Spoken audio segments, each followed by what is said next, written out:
क्या आप जानते हैं कि अगर आज दुनिया का पूरा एक्सपोर्ट मार्केट एक जगह खड़ा हो जाए तो उसमें से हर छठा बड़ा ट्रेड शिफ्ट भारत की तरफ आ रहा है। जी हाँ, इंटरनेट डेटा और इकोनॉमिक ट्रेंड्स बताते हैं कि जब पूरी दुनिया मंदी और इन्फ्लेशन की मार झेल रही है, तब भारत का एक्सपोर्ट ग्रोथ रेट एक अलग ही ऑर्बिट में जा चुका है। साल 2025 से 26 के जो आंकड़े सामने आए हैं, उसने बीजिंग से लेकर वॉशिंगटन तक सबको हैरान कर दिया है।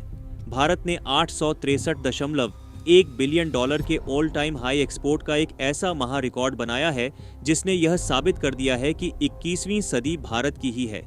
आज भारत सिर्फ एक बड़ा मार्केट नहीं बल्कि ग्लोबल सप्लाई चेन का नया सम्राट बनकर उभर रहा है। आइए बिल्कुल आसान और स्टेप बाय स्टेप तरीके से इस पूरी इकोनॉमिक स्ट्राइक और ट्रेड वॉर की इनसाइड स्टोरी को डिकोड करते हैं। नंबर 1, 863.1 बिलियन डॉलर के जादुई आंकड़े का ब्रेकडाउन।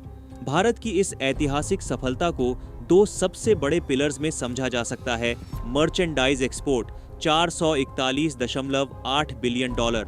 हमारी फैक्ट्रियों, एमएसएमईज और नए स्टार्टअप्स ने दुनिया भर के बाजारों में भारी मात्रा में सामान बेचा है। इंजीनियरिंग गुड्स, इलेक्ट्रॉनिक्स, बासमती चावल से लेकर रिफाइंड पेट्रोलियम तक हर फ्रंट पर भारतीय प्रोडक्ट्स का बोलबाला रहा। Services export 421.3 billion dollar. Bharat के आईटी टैलेंट, सॉफ्टवेयर सॉल्यूशंस और कंसल्टेंसी सेक्टर ने ग्लोबल इकोनॉमी को ड्राइव किया है। जहां दुनिया के कई बड़े विकसित देशों का एक्सपोर्ट लगातार गिर रहा है, वहीं भारत की ग्रोथ रेट एकदम स्टेबल है। इसकी सबसे बड़ी वजह यह है कि भारत ने अपने सारे अंडे एक ही टोकरी में नहीं रखे, बल्कि अपने एक्सपोर्ट बास्केट को पूरी तरह से डाइवर्सिफाई कर दिया है।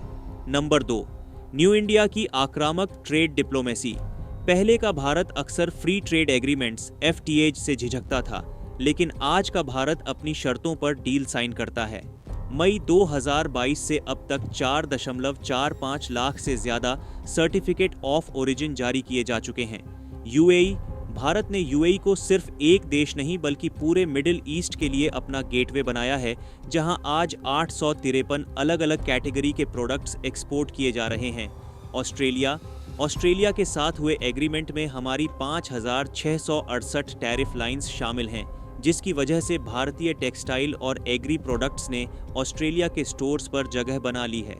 ओमान, जून 2026 के ताज़ा आंकड़ों के मुताबिक ओमान को होने वाले भारतीय एक्सपोर्ट में 189.6% की सालाना YOY बढ़त दर्ज की गई है। नंबर 3, गांव के बुनकर से लेकर ग्लोबल मॉल्स तक फायदा। इस एक्सपोर्ट बूम की सबसे खूबसूरत बात यह है कि इसका फायदा सिर्फ बड़े कॉरपोरेट्स तक सीमित नहीं है।